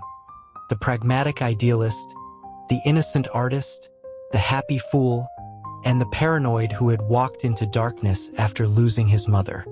Caleb had listened to these 4 stories and, amidst his gankai, realized that what he wanted to know more was the 5th story, the one that happened outside the novel. The mysterious transmigrator, Leo, sitting next to him now, what kind of life had he had?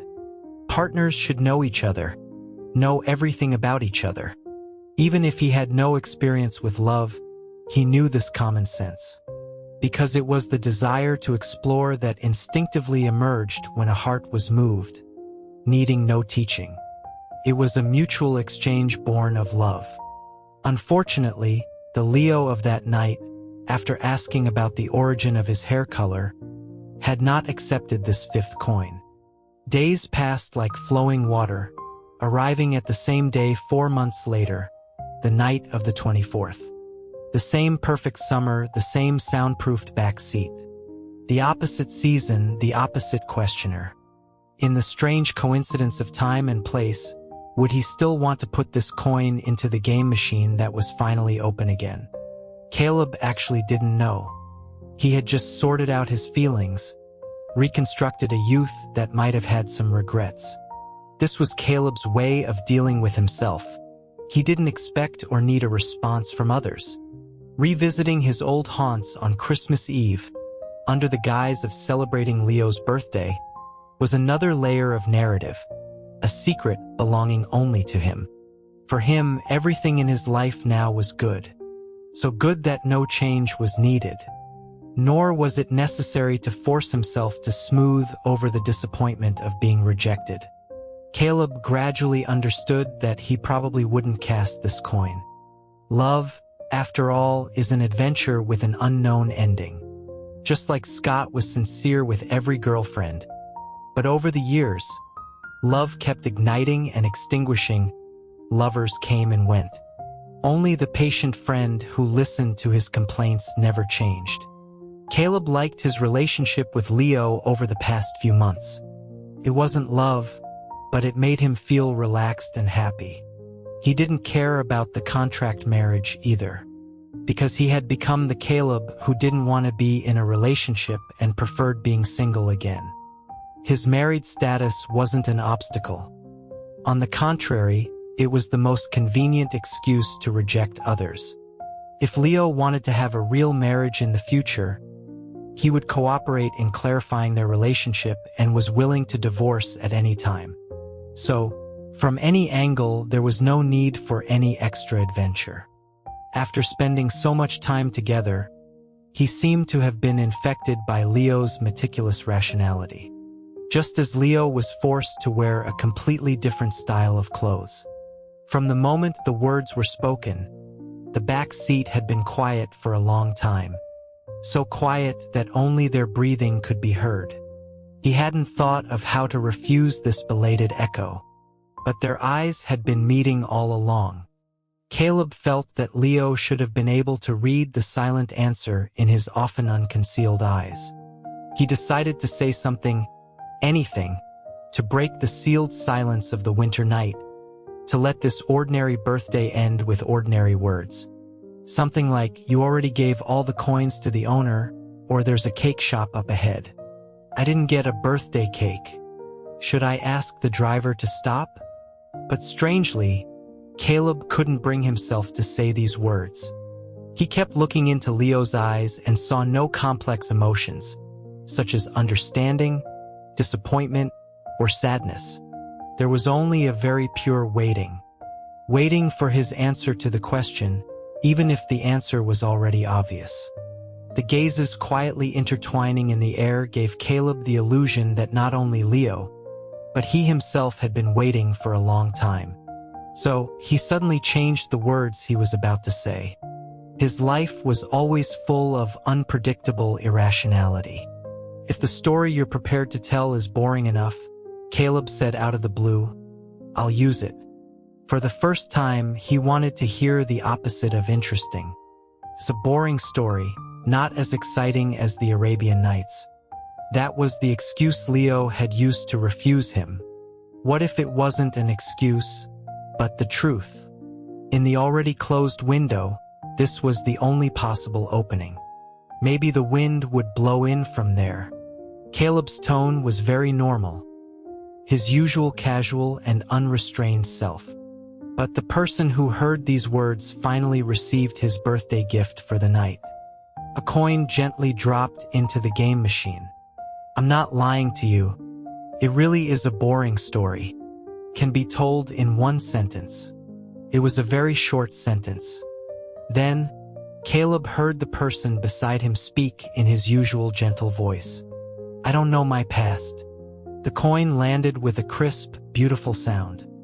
He had traded his fifth coin for the simplest, roughest, and most unusual answer. Caleb had always thought that Leo just brought an unknown story, but he never expected that he was the unknown itself. So he had no stories of his own to tell, and he didn't seem to feel empty or lost because of it. After Leo finished speaking, he continued to look at him intently, his gaze free of any extra emotion, with only a faint hint of anxiety that he might not be believed. Caleb looked at the familiar face of the person beside him and blinked in a daze, not responding immediately. He tried to sort out his thoughts, assuming everything Leo said was the truth in his eyes. than under the current conditions. The most logical inference was that he wasn't some outsider, but the Leo from the book, who had somehow foreseen the future. But there were so many differences between the two people with the same name. Different personalities, different hobbies, different sexual orientations, different life plans. Their attitudes towards their brother were worlds apart. It wasn't a calmness and detachment that could be faked. Caleb didn't know where Leo came from, and Leo himself didn't know. Sounded absurd, but like every conversation in the past, regardless of whether it was true or false, Caleb chose to believe him. So he wouldn't ask who Leo really was, just some trivial things.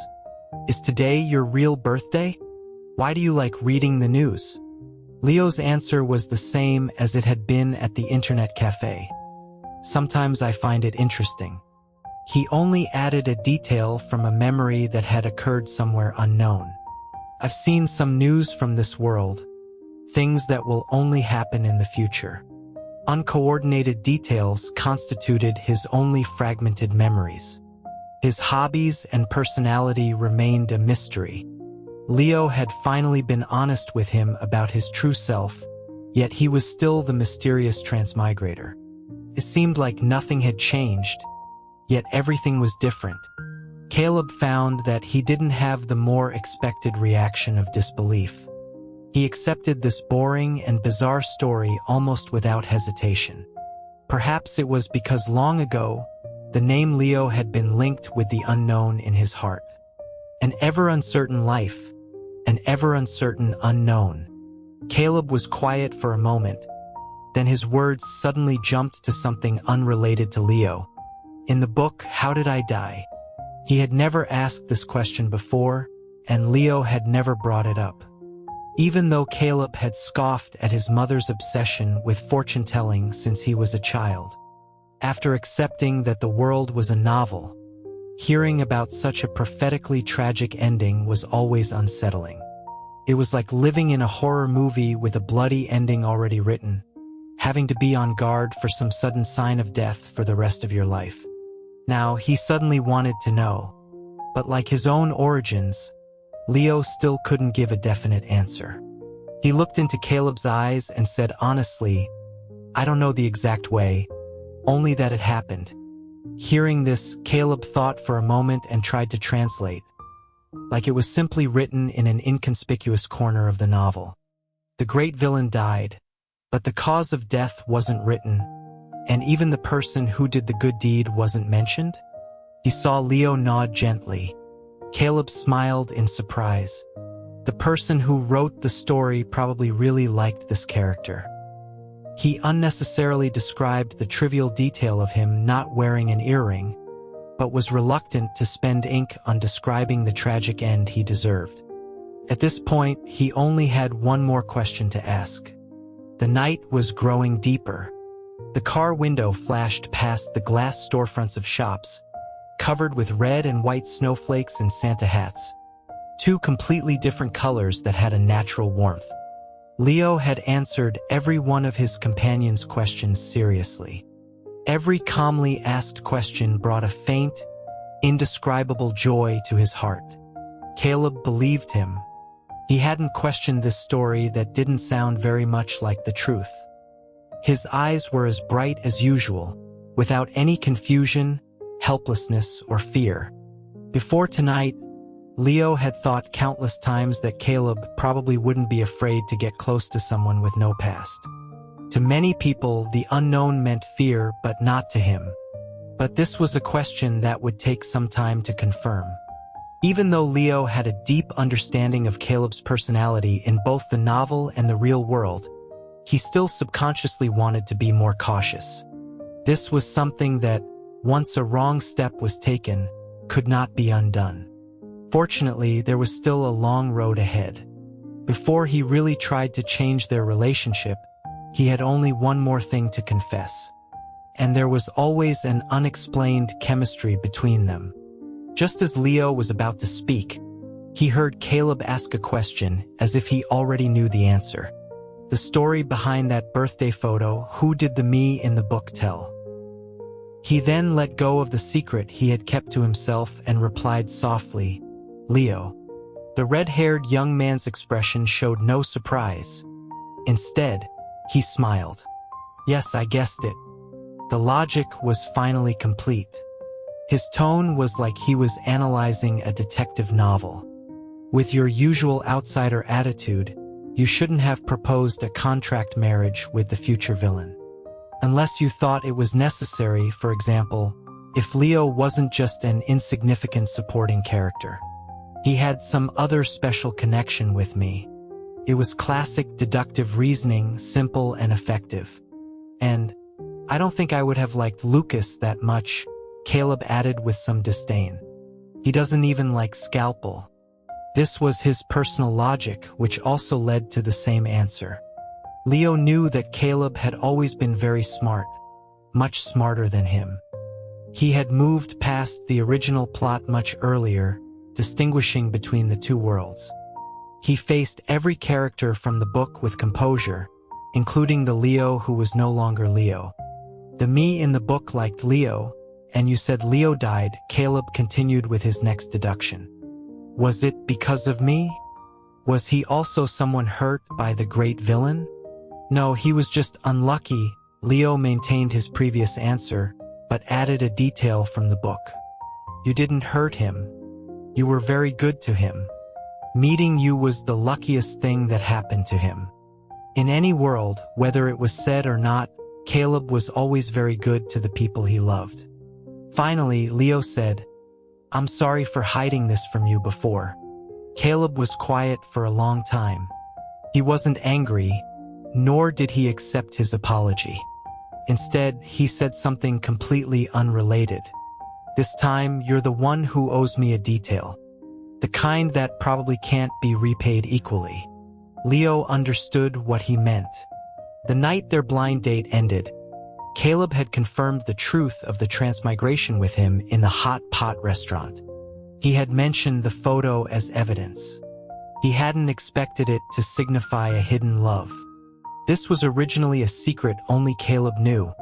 A secret about love that had settled over a long time. He, on the other hand, was a person with no past, his incomplete memory holding no trace of love. But Leo thought that perhaps this was the only thing tonight that would truly surprise Caleb. He could exchange this detail related to love. Because since coming to this world, his life had been filled with many new memories. Caleb saw the person beside him shake his head. Leo said, "When I lie, I look down and avoid your eyes." Caleb tried to remember but had no impression of it. When they talked, Leo always looked at him directly, just like tonight. Seeing the obvious surprise in his eyes, Leo smiled first, then said softly, "I rarely lie to you." Excluding the subconscious hiding of his feelings, there were only 3 times he had intentionally hidden important facts from the novel from Caleb. The time Caleb asked him about the birthday photo story, the time he asked about the character Leo in the book, and the time he asked if Lucas had ever liked him at all. At first, he had felt that the novel's plot was a destiny hanging over his head. He didn't want to be guided by destiny. Now, he realized the growing difference between the two worlds. From the very beginning, he had just followed his heart. The two protagonists had as well. They had all walked a different path from the book. Their current lives seemed to be the trajectory their hearts recognized more. So Leo no longer minded the entangled fate of Leo and Caleb in the original book. The other Leo was filled with a gloomy pain and had become silent and reserved. The other Caleb didn't have black snowflake earrings and was no longer a dentist. They were completely different. But he seemed to still mind the traces that Caleb had left in Lucas's later life. Perhaps it was a stirring of the heart that the latter had never noticed until the story came to an abrupt end.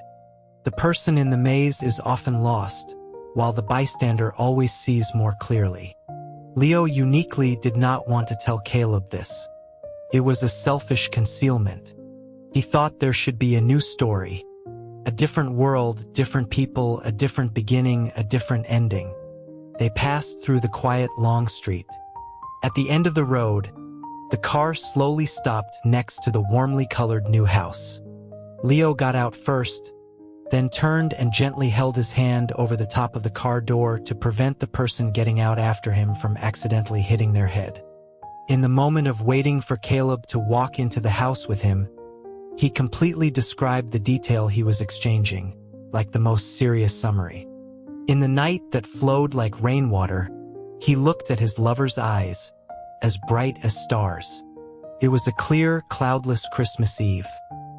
He had finally used up all the coins in his jacket pocket, and his body felt as if it were covered in light snowflakes.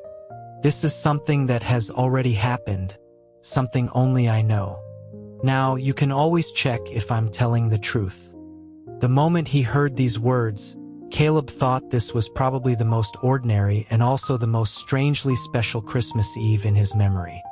He got out of the car at his doorstep. There were no snowflakes to match the mood, no pre-decorated Christmas tree. Only the biting cold wind. But he had received a Christmas gift beyond his imagination. A mystery standing right next to him, close enough to touch, had handed him a key to verify all answers. This was a gift Caleb could never refuse, as long as he was still himself. He liked this secret detail, exchanged for the story of the birthday photo. A novel has clear-cut protagonists, villains, and passers-by. It has an omniscient God's perspective, a pre-labeled tragic or happy ending. But real life is never that simple. You can't see the thoughts hidden in others' hearts, nor can you predict the future. People can only live in the present from their own perspective. In the scenery before your eyes, the only certainty is uncertainty itself. For example, the Leo now, an uncertain mystery, yet with a transparency that was only for him. It was the kind of contradiction Caleb loved. From now on, he no longer had to spend extra energy wondering if the mysterious transmigrator Leo was hiding something from him. The initially unbalanced scale no longer tilted, and everything returned to the fairest starting point. A new starting point. The key turned in the lock. In the long winter night, he watched Leo's profile as he lowered his head to open the door. His posture showed good breeding, yet he didn't appear aloof, giving an impression of being handsome, gentle, innocent, and friendly. His first impression upon meeting him seemed to still apply, but it was no longer complete, unable to summarize the entirety of the person beside him. The door opened. The house was as beautiful as ever, but there was no celebratory atmosphere.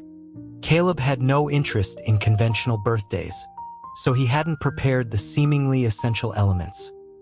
Cake, candles, wishes, gifts.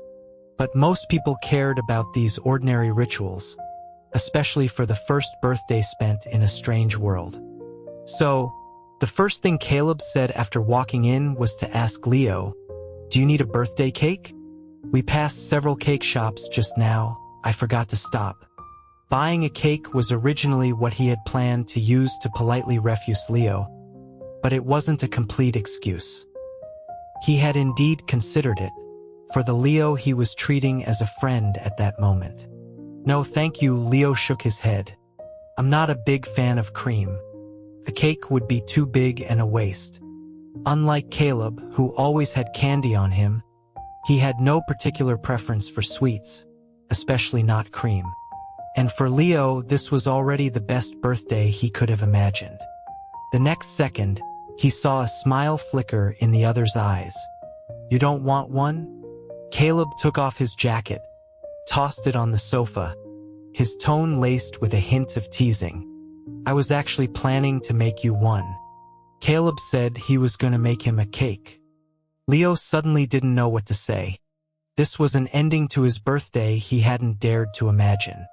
The most unexpected ending. But his previous no, thank you was still ringing in his ears. Seeing the regretful hesitation in his expression, the smile on Caleb's face grew more pronounced.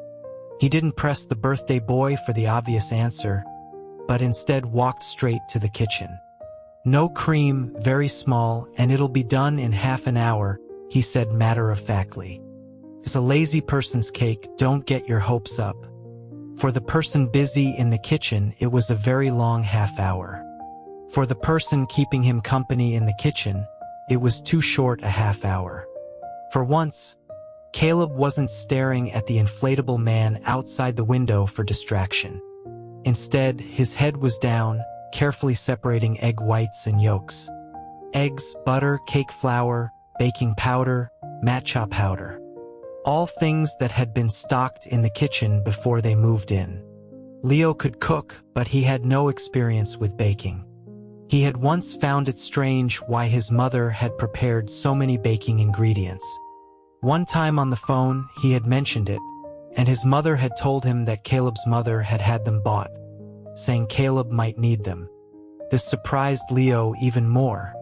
From Caleb's unchangingly perfunctory sandwiches for breakfast and his repeated insistence that he didn't want to learn to cook, his aversion to the kitchen was clear. It was impossible to imagine him voluntarily baking. But Leo had indeed seen evidence to the contrary. He had a group chat on his phone about making desserts. On their wedding day, he had seen Caleb's lit phone screen and noticed the contact names he had for him and Ryan. It wasn't the right time to ask about the latter yet. But today, he had at least solved the former mystery. After living together for over 20 years, it's inevitable to have arguments and disagreements. Caleb chatted with Leo to pass the time as he mixed the egg yolk batter. "Whenever they get mad at me, I hide in the kitchen." And he was always doing things on a whim, so angering his parents was a common occurrence, even though they were much more tolerant than most parents. "My dad has a sweet tooth, so I learned a few simple desserts and cakes." As he spoke, he smiled.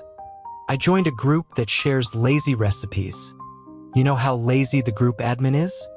She's too lazy to even add the word lazy to the group name. But sometimes, he was willing to overcome his laziness and bake a small cake for himself. People are strange and contradictory creatures. Like how I hate cooking, but I'll occasionally go into the kitchen to make a dessert." In front of the clear glass window on a winter night, Caleb smiled with his head down. Leo, waiting beside him, watched his back, a smile on his face that he himself wasn't aware of. "Doesn't your mom like sweets?" "No, she doesn't. So I warm her a cup of milk." Caleb continued, "When my dad eats something he likes, he temporarily forgets he's mad at me. And my mom, holding the hot milk and watching me reluctantly wash a pile of used utensils in the kitchen, seems to forgive me too. However, using the same trick too often builds up a resistance. But conveniently, I started working as a pediatric dentist after I graduated. I forget what it was about that day, but anyway, I started making a cake. They followed me into the kitchen, wanting to continue the argument, but then I suddenly started telling a fairy tale. Amidst the light-hearted memory, Caleb poured the mixed batter into paper cups and put them in the oven. The most troublesome step was finally done. He breathed a sigh of relief and turned to look at Leo.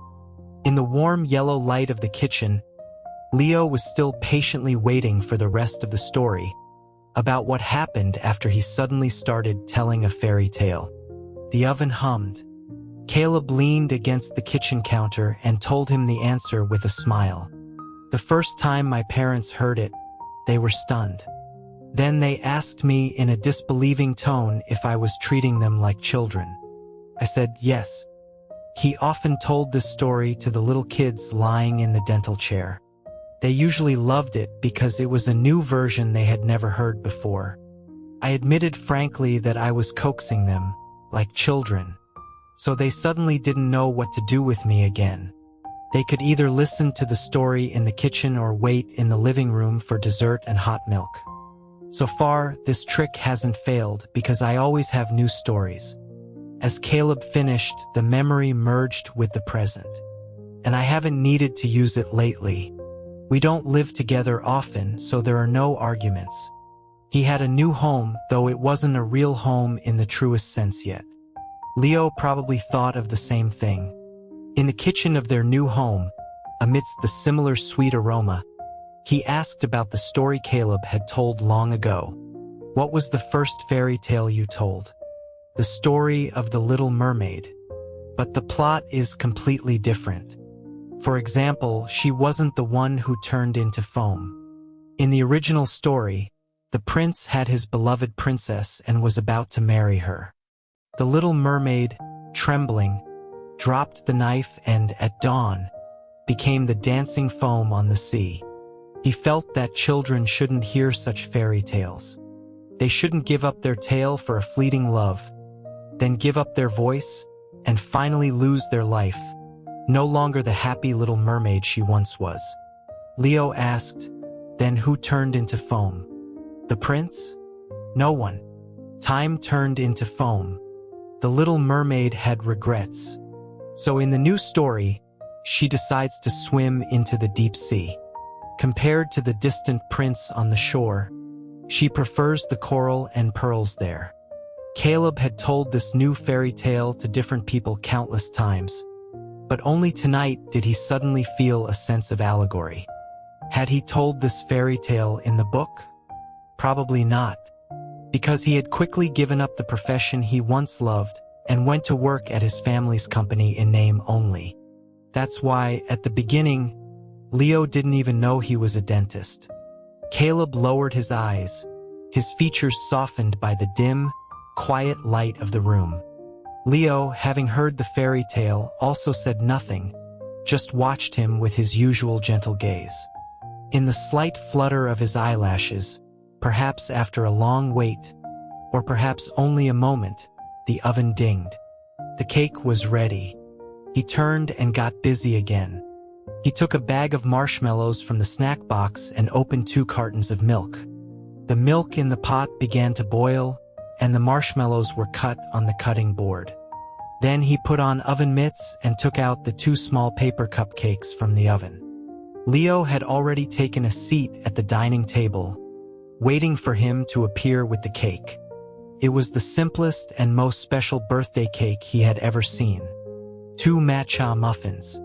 They were especially fluffy right out of the oven, their round tops puffed up and cracked, like layered, deep green branches. Each was decorated with a few pieces of marshmallow. The pure white marshmallows had been thinly sliced, each piece deliberately cut into a snowflake-like shape, though the edges were not at all neat or symmetrical, showing a casual touch. They looked like 2 Christmas trees covered in snow. Beside them were 2 glasses of hot milk. Caleb sat down across from him and said softly, "We don't have any birthday candles. But this cake looks like a Christmas tree, and with the marshmallows, it looks even more so. So I think it can serve the function of a candle." Candles and Christmas trees are both for making wishes. Sweet treats and hot milk. It was how he used to coax his parents. So he added, "I'm not mad, and I assume you aren't either. So this isn't to coax you because of a fight." Caleb said, "It's just because you're turning a new age in this world. You might need a cake with some ceremony, and I suddenly felt like having hot milk." He said it again, "Happy birthday." It was a blessing with a completely opposite meaning. Farewell and beginning. The cold wind outside the window blew past the withered leaves. The light inside the window illuminated 2 Christmas trees that had once held wishes. Leo thought that at this moment saying thank you was clearly inadequate. A more intimate way of thanking him was also premature. So he said, "Matcha muffins really do look like Christmas trees." Making a birthday cake into a tree and cutting marshmallows into snow was a strange idea that only the person in front of him could come up with. Right? Caleb was very pleased with his agreement, especially with the marshmallows. He added that cutting them was too much trouble, so they didn't look very much like snowflakes. "I'll cut them next time. Do you want to have this cake again next year?" Leo listed 3 reasons seriously. No cream, the size is just right, and I think I can learn how to make it too. Caleb gave him a half-smiling look and said no more. He picked up the glass beside him. A dark green glass. It was the one Caleb had chosen as the most suitable for this dining table. For months ago, it had held the sourest lemonade. Now, in the lamplight, he was using it to drink hot milk. And Leo began to taste his birthday cake. The pine branches were once again covered in snow, but it was a warm and soft taste. Caleb's Christmas Eve ended with a long string of enthusiastic praises from Leo's mother on the other end of the phone. After finishing the cake, Leo had called his mother to tell her about the birthday she had been looking forward to for days. The first one he had spent not by his mother's side, but with his newly married husband. She loved every part of the story Leo told. The adventure of wandering around the campus, the 100 coins on the song machine, and especially the matcha muffins with marshmallow snow. In a separate call to Caleb, she said it was the most romantic and special birthday she had ever heard of. Caleb thought that mother and son were very much alike, a deep-seated similarity. She, like Leo, loved this birthday very much and loved him very much. It wasn't an emotion that could be faked. Just like in the past, Leo, who had finally escaped that home, often remembered to call and check on his mother. Although Caleb had once thought that Leo was just putting on a good show. But when his mother chatted with him in a cheerful tone, she mentioned that today Leo had sent her a large bouquet of pink roses, with a card wishing her eternal youth and happiness. I remember on your wedding day, he ordered a carload of flowers for you at the florist, and on his way home, he also brought me a bouquet of pink roses. His mother had never felt any strange change in her son, and was genuinely happy for this Christmas Eve and this marriage. It's as beautiful as the bouquet I received today. Pink is my favorite color. What about you, Caleb? What's your favorite color? A child's birthday is a Mother's Day of suffering, so Leo sent her pink roses. Earlier, on the day he suddenly got married, he hadn't forgotten this small ritual either. Listening to the bright, beautiful pink roses on the other end of the phone, Caleb suddenly thought of that quiet yellow flower from a foreign novel he had read. The literature professor had also said he would read it to his lover as a bedtime story. The yellow flower found in the park was the salvation of a desolate person. Its extreme beauty suddenly lit up the rest of his dim life. So a yellow flower was a suitable image to associate with a loved one. At the time, Caleb had only thought this far and hadn't recalled the details of the story. The protagonist of the novel had felt desolate because he thought he had met his own reincarnation in a chance wrinkle of time, thus concluding that everyone was immortal. There would be countless reincarnations replaying past destinies. An independent reincarnation, a regretful little mermaid. The Yellow Flower, written by a foreign author, and the mermaid story adapted by Caleb, seemed to have a different meaning in his life now.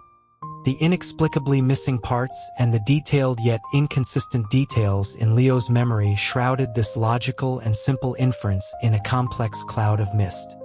However, Caleb, who was usually good at analyzing mysteries in detective novels, decided not to think about it anymore. Because the life before him was not a detective novel. There was no God who could give a definitive answer. He sometimes wanted to treasure the unknown. So Caleb just quietly gazed at the nightstand. Before hanging up, he gently wished Leo's mother good night, and thought to himself that he would buy a vase another day to put on the somewhat empty nightstand. As for what flowers to buy as decoration, he hadn't decided yet. Anyway, there was still a long time ahead. He could think about it slowly, until he was sure of the one flower he wanted. Outside the window, the moon set and the sun rose. In the beautiful new house, Caleb said goodnight to the Leo with the Christmas tree and hot milk, and then said good morning to the one-year-older Leo. It was a new day, and he had to get up early for work. Caleb walked out of his room, feeling a bit drowsy. A familiar smell permeated the morning air. He smelled the aroma of fried dumplings. Leo was in the kitchen making breakfast. Today, it wasn't the healthy, light sandwiches, but the hearty, homey fried dumplings. It was the second breakfast Caleb liked that he knew of so far. Caleb guessed it would taste very similar to the fried dumplings from the university cafeteria next door. He walked to the dining table, and Leo came out with a plate full of fried dumplings. The timing was perfect. As they ate breakfast face to face, Caleb remembered something and suddenly asked, "Did you really used to sleep until 7:30? Before Leo started waking up early for the group's morning meetings, their work schedules were different. Caleb would get up at 7 and would run into Leo coming out of his room just as he was leaving at 7:30.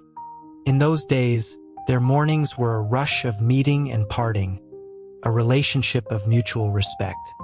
As Caleb asked, he watched Leo's eyes with interest. Leo also looked at him. "No, I probably got up earlier than you. I just stayed in my room. Why? I figured you would feel awkward. After being woken up by an alarm clock in the morning, a person is probably at their most real and unguarded. It's best to only be in the same space with people you're close to, not a business partner you don't want to have extra interactions with." Hearing this expected answer, Caleb smiled. Then he continued to eat his dumplings with focus. "You guessed right," he praised. "The dumplings are delicious. They have a university cafeteria feel." After this sentence, Leo's question seemed very natural. "Do you want to have dumplings again tomorrow morning?" Caleb maintained his usual answer. "I'm just a freeloader. The cook decides what to eat." Hearing the teasing in his tone, Leo paused, then stopped beating around the bush with formal reasons. He decided to ask directly, "Do you want to go to work together today?" Their companies were located across from each other. They could have gone to work together all along. Hearing this proposal, Caleb looked up at him. "Don't you have to go to your dad's morning meeting?" "My dad is on a business trip recently, so the morning meetings are suspended," Leo explained, and specifically added, "I did go before." A smile appeared on Caleb's face. "Yes, I know." He knew that Leo had been looking into his eyes the whole time, never looking away. He wasn't lying. So Caleb didn't ask what Leo was doing at the company an hour early. He just finished his breakfast and left with Leo, getting into the increasingly familiar black luxury car. Their first time going to work together. There was a faint scent of roses in the car, 2 dried flower sachets placed in the front and back, making the morning more fragrant. The traffic lights outside the window changed. Pedestrians came and went, just like always. Not having to drive himself, he could let his mind wander freely.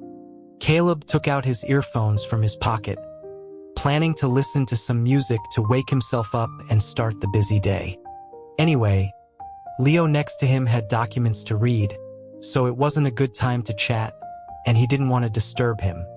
But when the music changed to the next song, 5 minutes later, Caleb, who had been looking out the window, happened to glance back. He was surprised to see that the document in the person's hand was still on the first page. His gaze swept over the paper filled with black text and large headlines and met those often gentle eyes. The music in his ears was loud, but the world suddenly became quiet. In that instant, Caleb belatedly understood something. In the movie theater that day, Leo wasn't looking at the hollow French fry on the floor. He wasn't even watching the movie. His gaze and his heart were somewhere else. As their eyes met, a brief moment of silence passed. Caleb took off one earphone and handed it over with a smile. "Want to listen? This heavy metal might make it hard for you to concentrate." Leo took the earphone that was faintly emitting noise and replied in a tone that still sounded like a meticulous good student. "I'll try." The quiet morning suddenly became deafening. But it was the sound coming from the same pair of earphones. Fingertips brushed against his palm. The scent of the rose sachets was finally overpowered by the more distinct presence of the person beside him. Caleb continued to gaze out the window, his mind wandering. The pages next to him began to turn gently.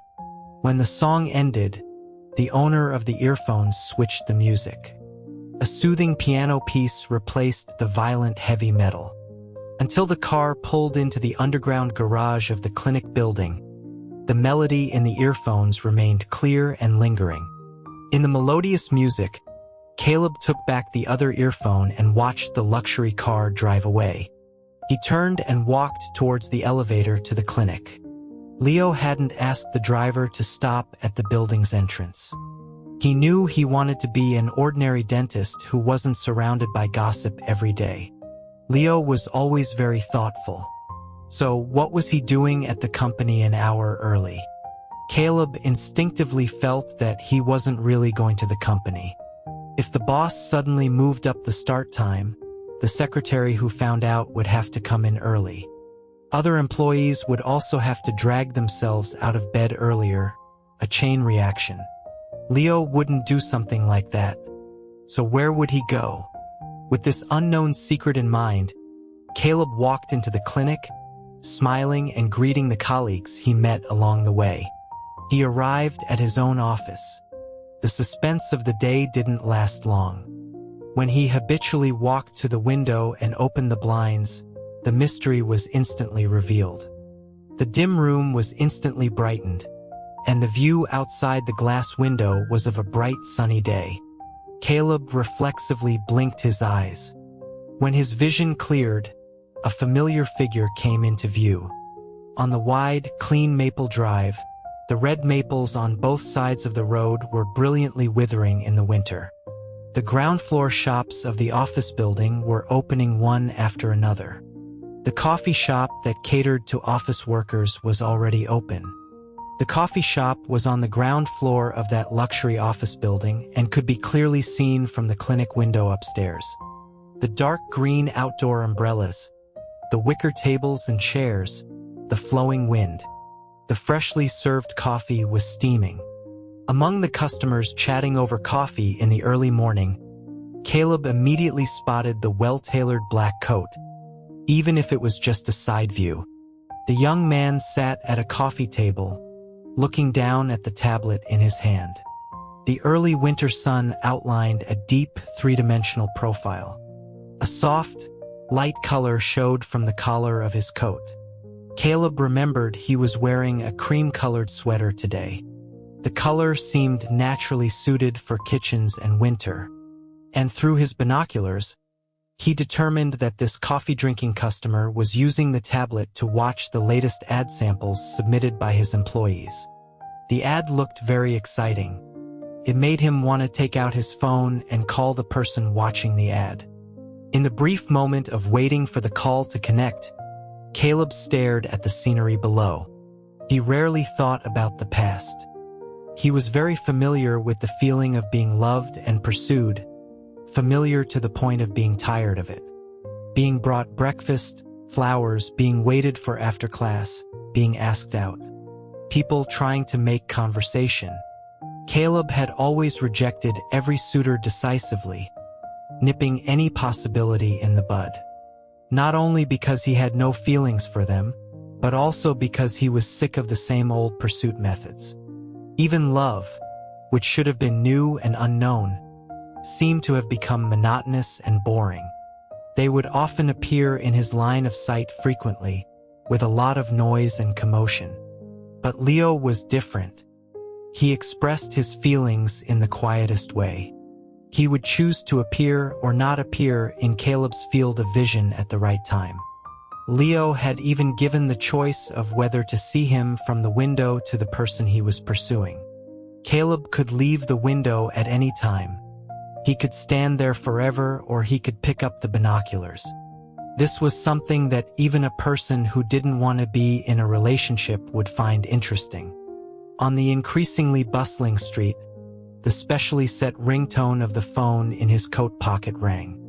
Leo's gaze quickly moved from the screen in his hand, and he pressed pause. He answered the phone.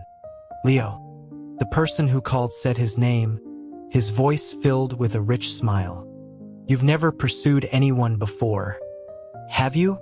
Leo was never surprised by the other's always abrupt opening lines. He held the phone and looked up, searching for the figure that might be looking down at him from above. He answered seriously, "No." Then, he heard Caleb's equally serious words. "Good."